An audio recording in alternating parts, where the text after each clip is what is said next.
Amigos televidentes, bienvenidos nueva vez a su programa Actualidad Preventiva con el doctor, el PhD Lenin Herrera.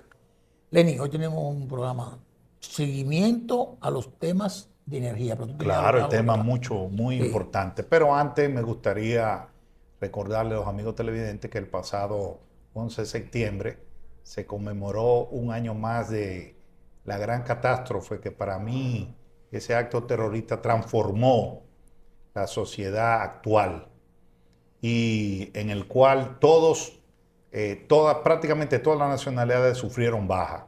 Hasta tú estuviste ahí, Andrés, Yo recuérdate. estaba ahí, yo Tú estaba ahí. pudiste ser uno de ellos Sí, yo estaba ahí, yo estaba ahí. y por lo tanto debemos, Y llamé y reporté al doctor Julio Jacín en claro, vivo lo que estaba pasando. y eso no podemos dejarlo pasar y la frase que yo uso, jamás lo olvidaremos, Así es, jamás. así es.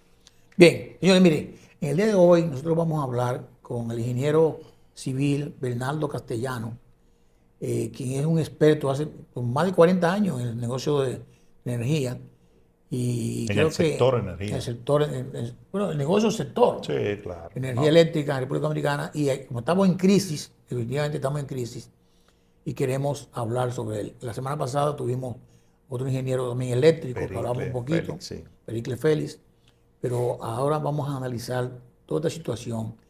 Bienvenido, Bienvenido, Andrés, ingeniero. y ingeniero. un placer estar aquí con ustedes y a sus órdenes.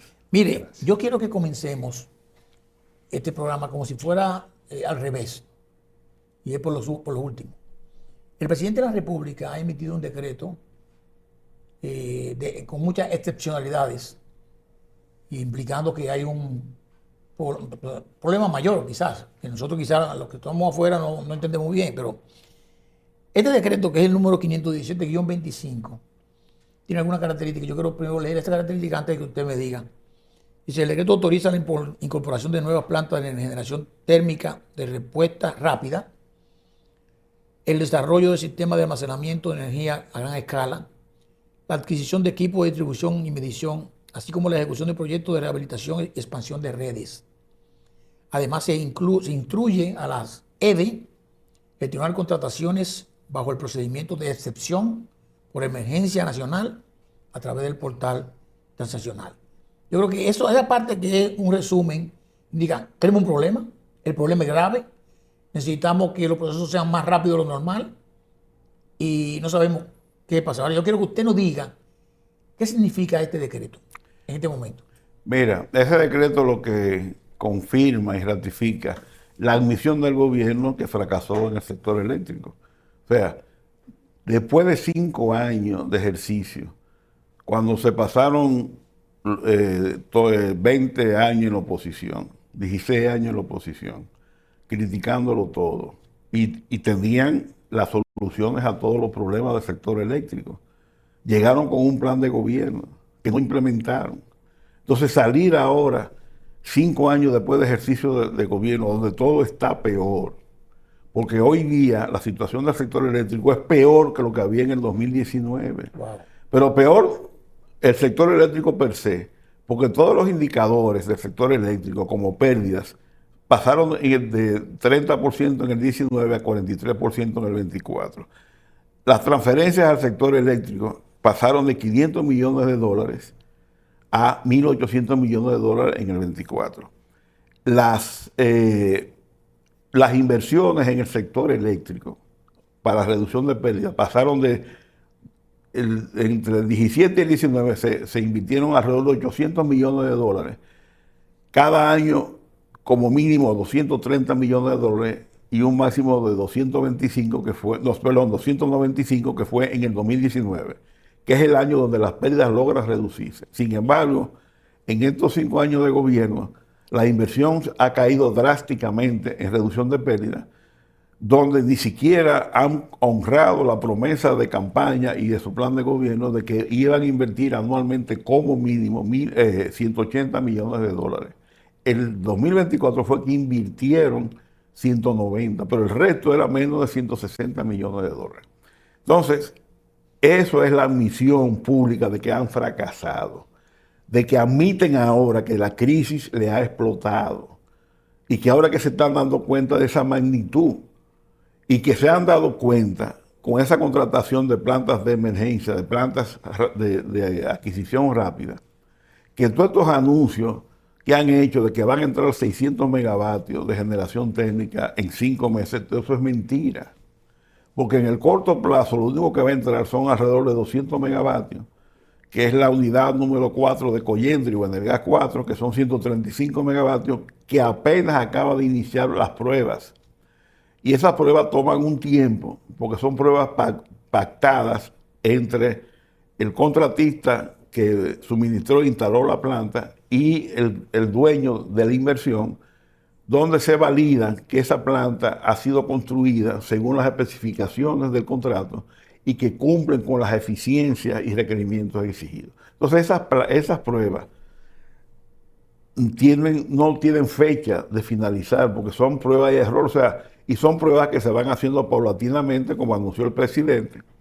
Y esa planta de Energas 4 arrancó pruebas recientemente y apenas está generando de manera muy puntual escasos megavatios de 2, 5, 10 megavatios, una planta de 135. Entonces, ahora, ¿qué es lo que me llama a mí la atención?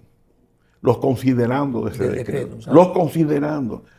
5 años después estamos usando como excusa para compras de emergencia, obviando procedimientos de la ley, con una ley de compra y contrataciones que está siendo modificada. No, ya fue modificada. Bueno, pero... Todavía no están en vigor. Sí. Bueno. Un año. Ok. Pero, sin embargo, el presidente recientemente se siente orgulloso y habla de esa ley. Entonces, él emite un decreto para obviar esa ley y para cortar plazos. Y yo me pregunto, los problemas del sector eléctrico es porque las compras duren un mes más o los procesos de compra y contrataciones duran un mes más o un mes menos. ¿Qué es lo que pueden comprar ahí? No, ellos pueden comprar de todo, hasta pueden contratar consultores de manera sin licitaciones. Pero lo peor, ¿por qué meten a EGI en ese paquete? Porque EGI es una empresa... ¿Privada? No, EGI es del Estado. Pues parte del Estado. No, es del Estado, 100% estatal, la hidroeléctrica. O sea, ¿para qué meten a EGI ahí? Porque EGI no tiene crisis. No tiene crisis de nada. La crisis que tiene EGI es la deuda que le debe el Consejo Unificado de la Distribuidora. O sea, es la deuda que le deben la distribuidora EGI, que son de 300 millones de dólares. Entonces, para eso no hay que hacer un decreto de emergencia. Lo que tiene que hacer el presidente es ordenarle a Celso Marracini que le paguen esa deuda. Porque mientras le deben a EGI 300 millones de dólares y le deben a Punta Catalina alrededor de 200, 300 millones de dólares y 100 millones de dólares a transmisión, todas las empresas estatales, a los generadores privados no le deben un centavo. Entonces, el gobierno está quebrando a las empresas estatales de electricidad. A ningún privado le debe. A los privados no le deben nada. Entonces, ¿cómo tú utilizas una excusa considerando para justificar este decreto, hablando de la guerra de Ucrania, hablando del COVID? Una cosa que hace rato pasó. Y además, yo no soy abogado, pero yo he escuchado comentarios que son válidos, de que cuestionan la validez de ese decreto de emergencia, porque estamos en una situación de emergencia nacional. Hay un huracán, hay una pandemia. Bueno, estamos en emergencia. No, pero en la crisis eléctrica, es decir, el aspecto de generación, estamos graves. Pero esa crisis eléctrica está desde el 16 de agosto. Pero el 16 de agosto de este año. Sí, y de antes. Lo que pasa es que en estos 4 años se ha agravado. Y ahora entonces es que se dan cuenta que la cosa está agravada, cuando el 24 ha sido el peor año del sector eléctrico en su historia, aún de cuando era estatal, porque se alcanzó el nivel de pérdida más alto de toda la historia del sector eléctrico, 43%. Y se alcanzó la mayor transferencia económica al sector eléctrico, fueron 1.800 millones de dólares. Y este año vamos por el mismo camino, porque se presupuestaron 83.000 millones y ya en el presupuesto complementario se pidieron 20.000 millones adicionales. O sea que vamos a pasar los 100.000 millones de pesos de transferencia. Entonces, ahora de repente tenemos crisis. Y esa crisis que genera este decreto coincide con el caso de Maxi Montilla, que se le acusa de ser un favorecido y un privilegiado en ventas al sector eléctrico. Disculpe que lo interrumpa, ingeniero, pero yo tengo una duda. Esas plantas no son para estar en stand-by, o son las que están pidiendo en el decreto, o son para producir. No, stand-by. O por si ahora mismo hay una crisis de generación. Hablan de Balcázar. Exacto, porque las barcazas son las plantas rápidas. Sí. Y además esas barcazas están construidas, porque esas barcazas estaban en Cuba. En Cuba, correcto. En Cuba, y los dueños de esa barcaza es la empresa turca Car Power Ship, que es la misma empresa dueña de la barcaza de Asua. Sí. Y esa barcaza de Asua, ustedes recuerdan todo el escarceo que hubo. Sí. Con la protesta de la comunidad de los negros. La contaminación y eso. Bueno, todos los alegatos. Sí. Y todos los problemas que eso ha generado. Y además esas barcazas se instalaron en ese sitio con la objeción del organismo coordinador, que hizo un estudio que dijo que no había capacidad de evacuación en la línea de transmisión para esa barcaza, y que recomendó por escrito que instalaran esa barcaza en otro sitio. Sin embargo, la empresa de transmisión le buscó la vuelta y dijo que podían instalarse en ese sitio siempre y cuando no operaran 24/7, sino en determinadas horas del día. Y eso ha traído como consecuencia, además de que el costo de operación es de lo más caro que tenemos, porque esa barcaza de Asua, más la planta de Boca Chica, Siva, que son las únicas plantas técnicas que están funcionando, contratadas en este gobierno, son las que venden la energía al precio más caro. Mientras Punta Catalina vende a 11 y las centrales que usan gas natural venden a 8. Esa barcaza vende a 8 centavos de dólar. Pero está en el mercado spot. Porque el mercado spot. No, tienen contrato. Tienen contrato. Tu esposo no tiene contrato. O sea, la energía que tú no tienes bajo contrato. Ahora, esas dos unidades, la barcaza de Asua y la de Boca Chica, venden bajo contrato con la distribuidora. Y el precio de venta de potencia y energía es el más caro. Venden a 80 centavos, a 100 centavos, a 150 centavos. Mientras Punta Catalina vende a 11, mientras ¿cómo se llama? Las de gas natural venden a 8, mientras las hidroeléctricas venden a 9, mientras las eólicas venden a 9, a 11, etcétera. O sea, y ahora vamos a repetir la misma historia de esas unidades que salieron de Cuba porque no le pagaban. Sí. Y ya se está, ya yo recibí una fílmica de que aparentemente llegó una barcaza y la instalaron en Asua, al lado de la otra. Al lado, porque hay dos en Asua. Pero sin operación todavía. Bueno, no, porque... No están conectadas. Bueno, no están conectadas, pero es sospechoso que tú tires un decreto y a los 2 días te la barcaza aquí. ¿Entiendes? Y esa barcaza se va a contratar. Ojalá le paguen entonces. No, aquí le pagan. O si vienen sin contrato no le van a pagar. No, a esa le van a dar contrato. A esa porque por eso es el decreto. El decreto lo dice, vamos a contratar. Sí. Entonces le van a dar un contrato sin licitación. Exacto. Porque la que está ahora en Asua fue con una licitación. Sí. Esta va a ser sin licitación. Y va a ser a precios similares a las que son existentes. Pero una pregunta, ingeniero.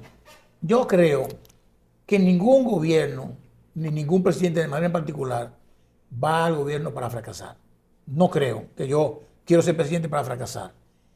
¿Qué es lo que ha pasado que en 5 años el sector eléctrico, como usted dice, está peor que antes? Antes del 19, o sea, el 19. Hasta el 19. O sea, ¿qué puede ser? O sea, sí, ahí tenemos a Rancini, que es una persona experimentada en el tema. ¿Qué cosa ha pasado en el gobierno que ha llegado a esta catástrofe? Bueno, ¿qué ha pasado? Que han incumplido su programa de gobierno.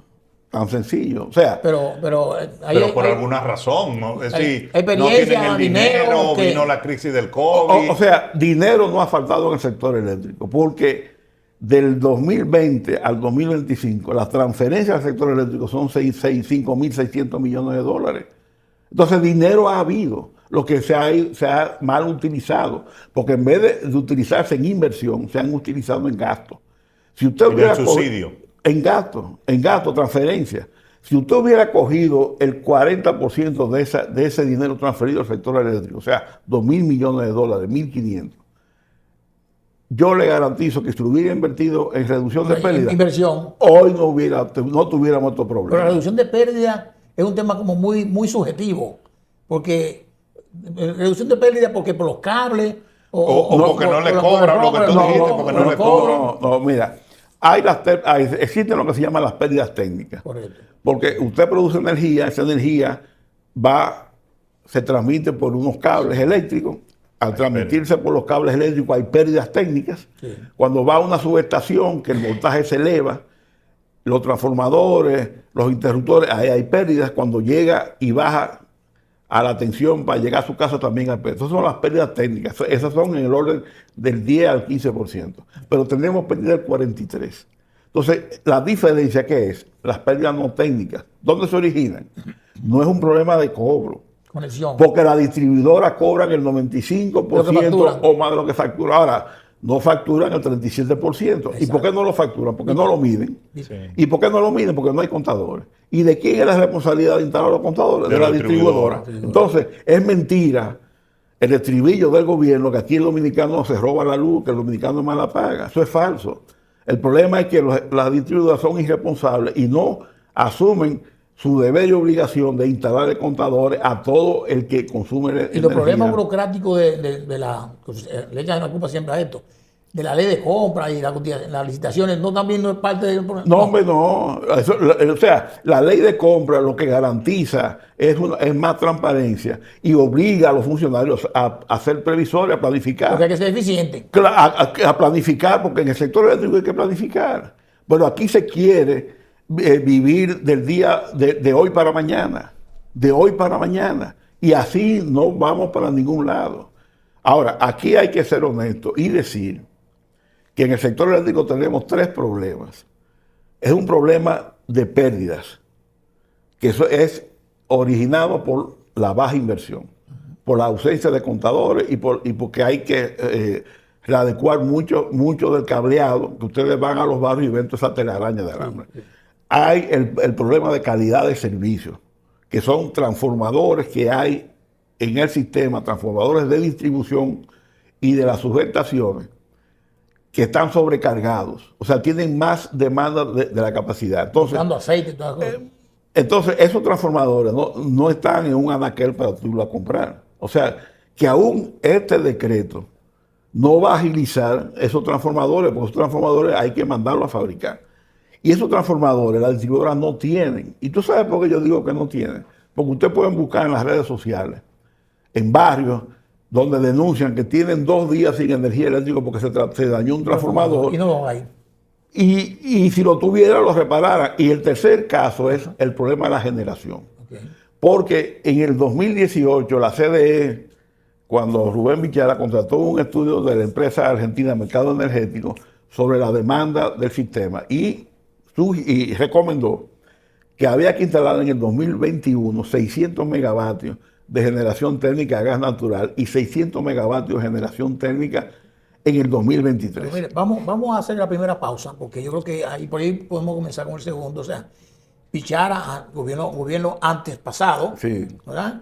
Planifica, digo yo, eso planificando, ¿verdad? Vamos a 600 primero, después 600, porque esto es un problema de futuro, porque siempre va a haber más demanda, porque aumenta la población, claro, aumenta los negocios, la inversión extranjera, todo eso. Claro. Vamos a hacer la primera pausa y vamos a continuar hablando con el ingeniero Bernardo Castellano sobre estos temas que son neurálgicos para todo el mundo y de verdad que estamos muy preocupados con la situación. Pausamos.